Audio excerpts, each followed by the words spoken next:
a obesidade interfere diretamente na desregulação hormonal.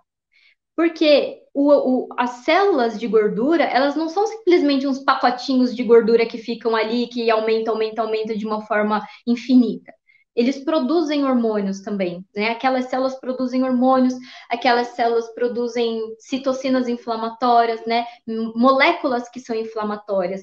Isso tudo também vai interferir na qualidade dos folículos, vai interferir na qualidade da ovulação, na espessura do endométrio e também aí vem outras questões, né? De facilitar a fecundação, porque a qualidade do folículo, tem a qualidade do folículo, tem a qualidade do óvulo, né? E quanto maior a qualidade do óvulo, maior a chance do espermatozoide conseguir fecundar esse óvulo. Uma outra coisa importante também, deficiência de alguns nutrientes também estão relacionadas a alterações hormonais e dificuldades de engravidar. Por exemplo, deficiência de zinco e selênio.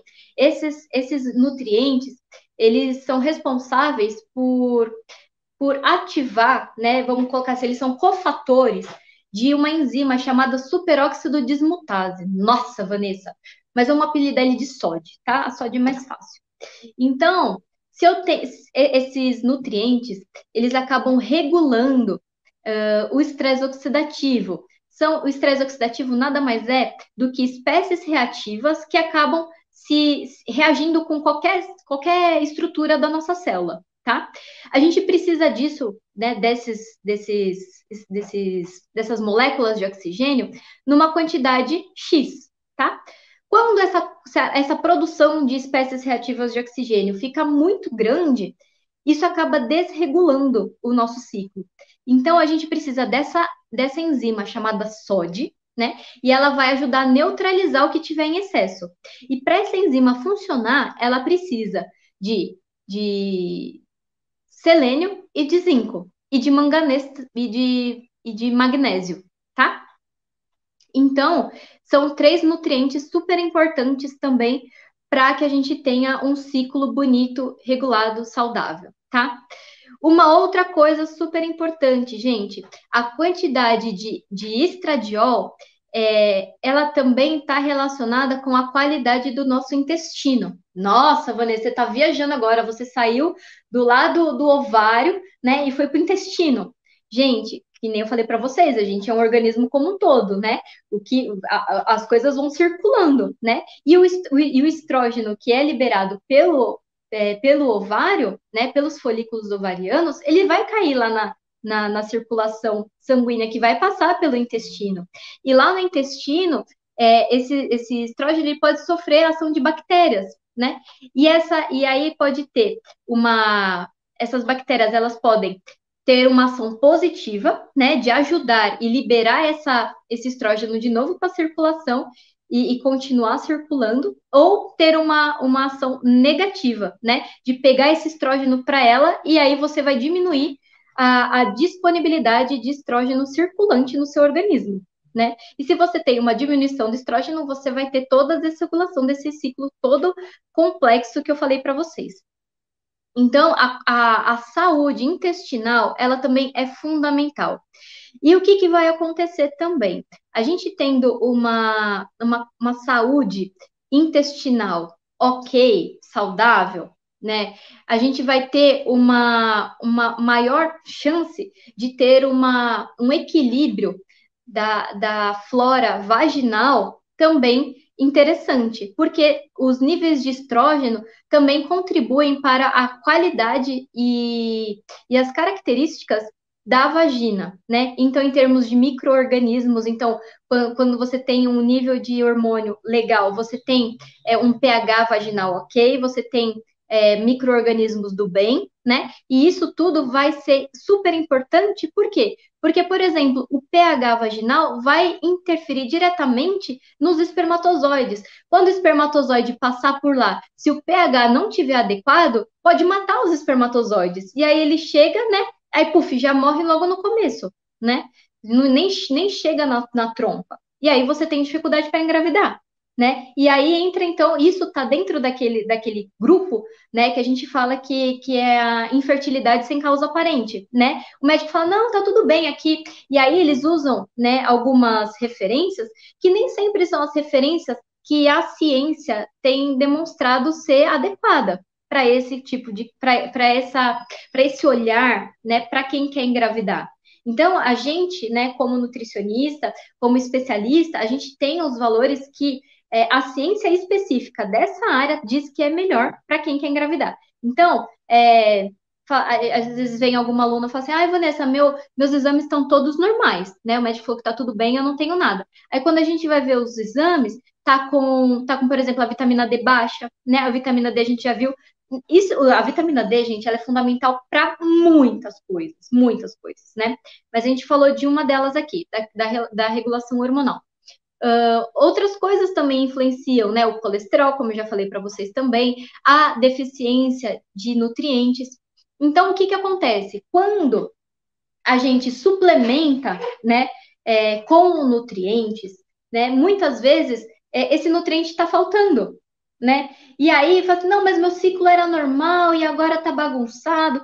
Será que ele era normal e agora está bagunçado? Ou será que ele tinha um padrão e agora ele está começando a transformar para ter um outro padrão, né? Às vezes você estava precisando daqueles nutrientes e é claro, isso vai precisar de um tempo para o organismo se adaptar, né? Porque você vinha com um ritmo de vida, um estilo de vida, e aí você promove, né? E aí eu não estou incluindo só a suplementação, eu estou falando da limpeza do aquário, né? Porque aqui a gente fala da limpeza do aquário, mudança dos pilares, né, do estilo de vida como um todo, né, a questão da mente, a questão da fé, né, é tudo que envolve o nosso organismo. Isso tudo vai influenciar na nossa saúde, na nossa fertilidade, certo? Então a gente precisa ter esse equilíbrio. E quando a gente faz, e quando a gente começa a mudar, né, aquele padrão que a gente seguiu a vida inteira, né, quando a gente começa a fazer atividade física, quando a gente começa a diminuir os industrializados, começa a dar mais alimentos saudáveis, então eu estou dando mais nutrientes, eu estou dando mais antioxidantes, eu estou potencializando, e aí ainda estou suplementando, né, com aquilo que eu não consigo com a alimentação, ou eu estou potencializando, isso vai interferir no seu ciclo, né? Então é super normal que isso aconteça, porque é um processo de adaptação. Ah, mas Vanessa, ele vai voltar a ser 28 dias? Porque agora tá 35, tá errado. Não tem um período. É claro que assim, acima de 36, 35 dias, acima disso, já é um período, né? Um período mais estendido, prolongado. Mas, por exemplo, ter uma ovulação tardia não significa que você não possa ser mãe. Se você está ovulando, você pode ser mãe. Teve uma aluna que veio que ela falou para mim, o médico disse que eu não posso ser mãe porque ele falou que minha ovulação é tardia. Peraí, não importa, ela é tardia dentro daquela referência, mas se ela está ovulando, ela tem sim chance de engravidar, né? O óvulo está sendo liberado, pode ter a fecundação. O que a gente pensa é a qualidade disso tudo, né? Então, quando a gente melhora a alimentação, melhora todos os pilares da limpeza do aquário e coloca os nutrientes, isso vai ter um ajuste, né? Então, agora eu vou conseguir, as células da granulosa, por exemplo, vão conseguir produzir mais estrógeno, né? Ou então, por exemplo, eu vou ter mais antioxidante lá no corpo lúteo, então eu vou conseguir ficar um pouquinho mais de tempo produzindo progesterona, né? Então eu vou ter uma quantidade de progesterona melhor. Se eu tomo os antioxidantes, né, aquelas espécies reativas, né, elas acabam diminuindo. Então eu tenho um equilíbrio maior, eu tenho uma alteração nos níveis de hormônios do que eu tinha antes. Isso não significa que é ruim. Talvez o que estava antes era o que era ruim, né? E agora está sendo alterado. Então não se apavorem, não fiquem desesperadas, né? Porque está diferente, porque agora era de tantos dias, agora está tanto. O importante é a gente saber o que está acontecendo por dentro, tá? Isso é um sinal de que o seu corpo está respondendo. E isso é muito bom. Isso a gente fala que é resultado da própria limpeza do aquário, tá? Então a gente não fala assim, então se o ciclo é de 28 dias, o meu organismo está perfeito. Não. A gente não sabe como tá lá microscopicamente. Vamos lá pegar assim, como é que tá?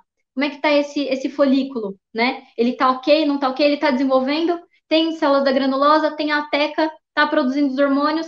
Será que está dando pico de LH para poder estourar o folículo, né? Não sei se vocês já viram, né? Mas tem o teste de ovulação de farmácia, e aquele teste, ele não vai lá e vai medir se você ovulou, né? Deixa eu ver assim, se eu vou detectar a presença do óvulo. Não é isso, tá? Aquela fitinha de ovulação, ela vê a presença do hormônio LH. Lembra que eu falei para vocês que tem o pico de LH? E aí, depois do pico, que vai levar ao folículo se romper, tá?